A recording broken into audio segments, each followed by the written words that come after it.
Hey guys, it's Vic. How you doing? I wanted to talk to you today about bicep peak. Now, I've done some videos in the past that discuss how to try to dig into that area of the body, and oftentimes it met with controversy.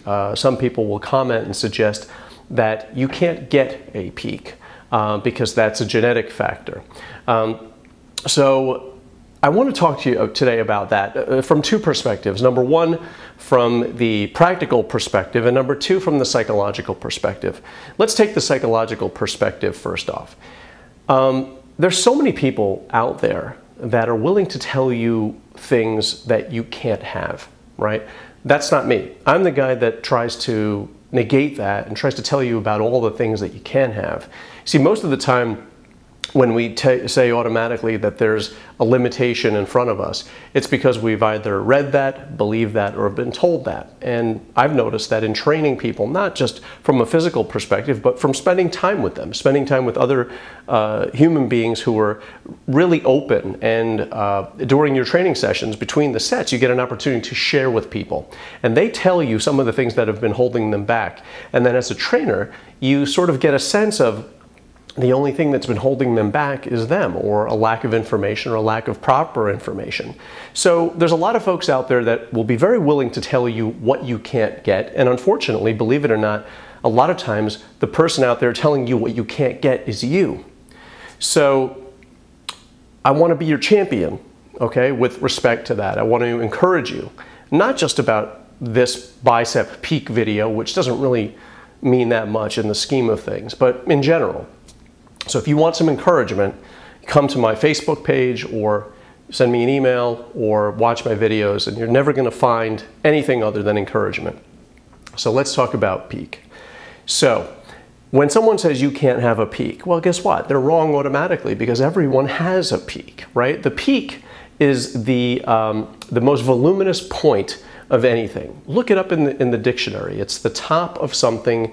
It's the most voluminous point of something. It's the apex of something. And I wanted to talk to you about that. So you automatically have that. So there's no suggestion in saying that you can't have a peak. When I flex my arm, what you're looking at is the peak, right? You're looking at maybe the top part of it, but what about the rest of it? So in some of my videos, I was suggesting, how do you develop the top, if you don't want to call it peak, let's call it the top of your bicep, right? So that it will give this appearance or illusion of how to make it look sort of more pitched, if that's how you have to approach it. Because even people who don't seemingly have a genetic peak still have a peak. There's a highest point, unless if you don't at all, that means it's completely flat across, right?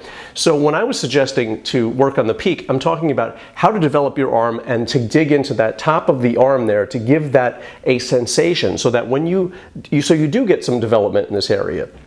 So there's two ways to look at that.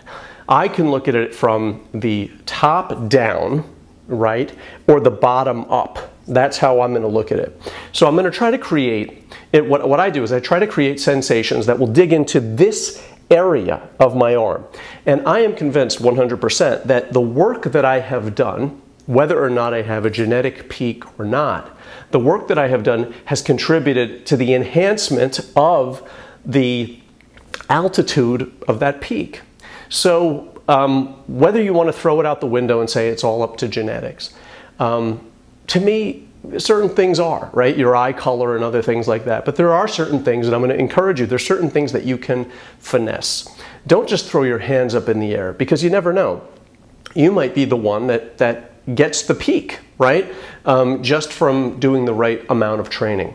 So when I suggest certain bicep exercises, and I'm going to link one to the bottom here, or a couple of them, so that you can get an idea of the sensations that I want you to experience, because you probably haven't felt those before in your traditional training routine, and you'll probably feel them on the tippy top, which is what I'm trying to get you to feel. So again, there's a lot of people out there that will tell you the things that you can't have.